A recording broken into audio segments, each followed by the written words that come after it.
Барлықтарыңызға қайырлы күн. 2024 жылы өзіммен бірге бірталай өзгерістерді алып келді. Қазір мен сіздерге ИП және ТО-ға арналған көрсеткіштермен таныстырып өтемін.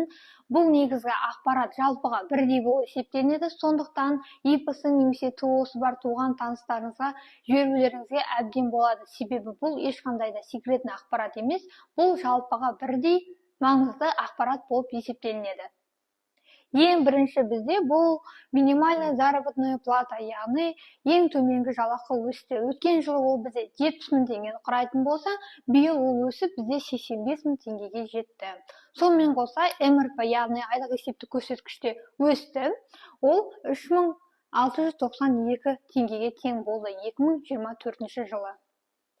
Енді сіздерге түсінікті болу үшін мен мына жерде ИП және ТО деп екіге бөліп қойдым. Қазір әрқайсысына жеке-жеке тоқталамын. ИП-дан бастасақ, ИП салық ставкасы бұрынғыдай 3%-ды құрайды. Егер сізде упрощенный режим болса, ол 3%-ның 1,5%-ы социальный налог, ал 1,5%-ы индивидуальный подоходный налогты құрайды. Жалпы жылда бір рет 910 форманы тапсырасыздар. Егер сізде ИП общий установленный режимде жұмыс жасасаңыз, салықтық ставкаңыз 10% құрайды. Әр квартал сайын 200 форманы тапсырасыз және жылына бір рет 220 форманы тапсырасыздар. Ал енді ай сайын қандай төлем төлейді деген сұраққа жауап берсем, ай сайын сіздер обязательный пенсионный взносы, яғни ОПВ 8500 теңге төлейсіз, жаңағы 85 мыңның 10% ғой. Енді сонымен қоса обязательный пенсионный взносы работодателя. Бұл ұғым туралы мен өткен сабақта айтқан болатын, сол видеоны толық көрсеңіздер болады. Ол бізде 1,5% құрайды, яғни обязательный пенсионный работодателя 1275 теңгені төлейсіздер. Содан кейін обязательный медицинское страхование взносы 5950 теңге төлейсіздер. Сонымен қоса социальный отчисление 2975 теңге төлейсіздер. Сонда сіздегі барлық шығын ай сайын 18700 теңгені құрайды. Бұл ай сайынғы төлемдер. Ай сайын төлемдер барлығын төлегеннен кейін 6 айда бір рет жаңағы индивидуальный подоходный налогты төлейсіздер. Енді келесі ТО-ға келетін болсақ, салық ставкасы. Егер сізде ТО упрощенный режимде жұмыс жасайтын болса, салықтық ставканы 3%-ды құрайды. Жарты жылда бір рет 910 форманы тапсырасыздар. Негізі ТО упрощенный режимде жұмыс істесе, ИП упрощенный режимде жұмыс істесе, екеуінің негізі тапсырылатын отчеттары бірдей. Келесі, егер сіздің ТО-ңыз общий установленный режимде жұмыс жасайтын болса, онда сіз салықтық ставкаңыз 20%-ды құрайды.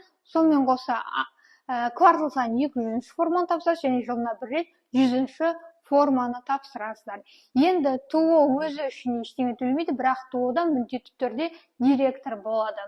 Сол директорге зарплата көрсетсек, минимальный 85 мың теңге деп көрсетсек, онда сіздер обязательный пенсионный взносы 7500 теңге төлейсіздер, обязательный пенсионный взносы работодателя 1,5% 1275 теңге төлейсіздер, взносы медицинское страхование 1700 теңге төлейсіздер, социальное отчисление 2975 теңге төлейсіздер, индивидуальный подоходный налог 231 теңге төлейсіздер, және отчисление социальное медицинское страхование 2550 теңге төлейсіздер. Яғни сіздер ТО упрощенный режим жұмыс жасайтын болса, сіздер 17231 теңге төлейсіздер. Енді ең басты мына жерге назар аударсаңыздар, яғни егер сіздің ИП-ңыздың немесе ТО-ңыздың доходы, яғни кірісі 20 мың МРП-дан асып кететін болса, ол 2024 жылы 73 миллион 840 мың теңгені құрайды.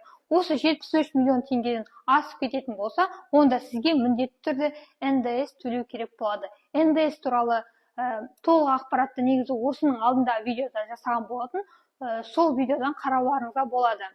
Егер сіздер НДС төлегілеріңіз келмесе, оны төлемеудің негізі екі заңды жолы бар.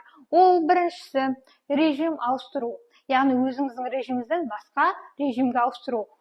Ал оның ішінде режим розничного налога деген режимді таңдау керек. Яғни бұл режимді таңдасаңыз, сізге НДС төлеу міндетті емес болып есептелінеді.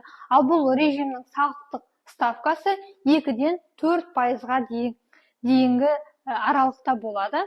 Кейбір региондарда 2%-дан басталады, кейбір региондарда 3%, және кейбір региондарда 4% құрайды. Ал екінші жолы, яғни екінші режимнің бірі, ол режим тиіс деп аталынады. Яғни бұл жерде сізде салықтық ставка 3% құрайды. Бұл режимге көшу үшін сіздерде автоматтандырылған система болу қажет.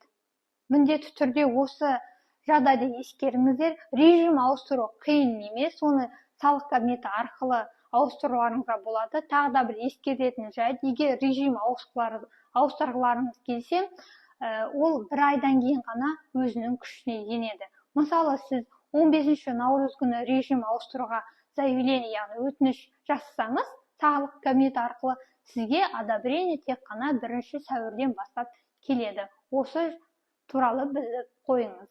Сонымен бізге осындай өзгерістер келді. Егер видео ұнаса лайк басыңыздар, сұрақтарыңыз қалса комментарийға жазыңыздар. Назарларыңызға рахмет.